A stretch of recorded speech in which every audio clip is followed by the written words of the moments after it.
je suis TECTI, donc technicien d'études en chaudronnerie et tuyauterie industrielle.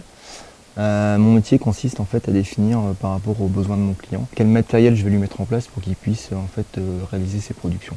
Donc c'est principalement axé sur la chaudronnerie et la tuyauterie, donc tout ce qui est équipement sous pression, tuyauterie industrielle. Donc mon travail c'est de transformer en fait ces besoins, de les mettre sur papier et pour qu'ils puissent être compréhensibles par tous, donc notamment les tuyauteurs au niveau des consultations, des appels d'offres. Bien souvent nos clients nous envoient donc des schémas.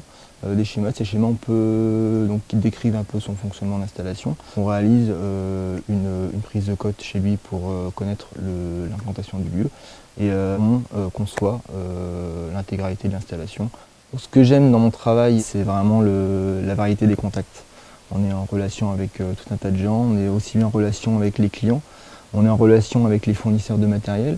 Donc c'est toujours intéressant de voir comment fonctionne une pompe, une installation, les différentes entités matérielles. On est aussi en relation avec l'utilisateur final, donc la personne qui va vraiment exploiter l'installation, où là on a un point de vue beaucoup plus pratique et ça permet en écoutant ces différents avis de vraiment se faire une opinion sur le rendu qu'on doit absolument avoir sur l'installation.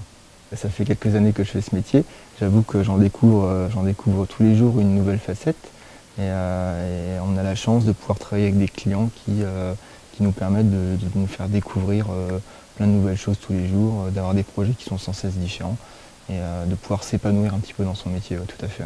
Être acteur du développement durable, pour un technicien, une technicienne d'études en chaudronnerie et tuyauterie industrielle, c'est, pour la dimension environnementale, minimiser la consommation de papier en s'efforçant de corriger un maximum à l'écran. C'est appliquer rigoureusement les codes de la construction et les normes afin d'éviter explosion, fuite et rejet. Pour la dimension économique, c'est optimiser la conception de façon à minimiser les chutes de matière. C'est économiser l'énergie en optimisant les chemins de tuyauterie. Être acteur du développement durable, pour la dimension sociale, c'est favoriser la reconversion professionnelle des personnes ayant eu une expérience en atelier ou sur chantier. C'est communiquer dans un contexte professionnel en écoutant et en respectant l'ensemble de ses interlocuteurs.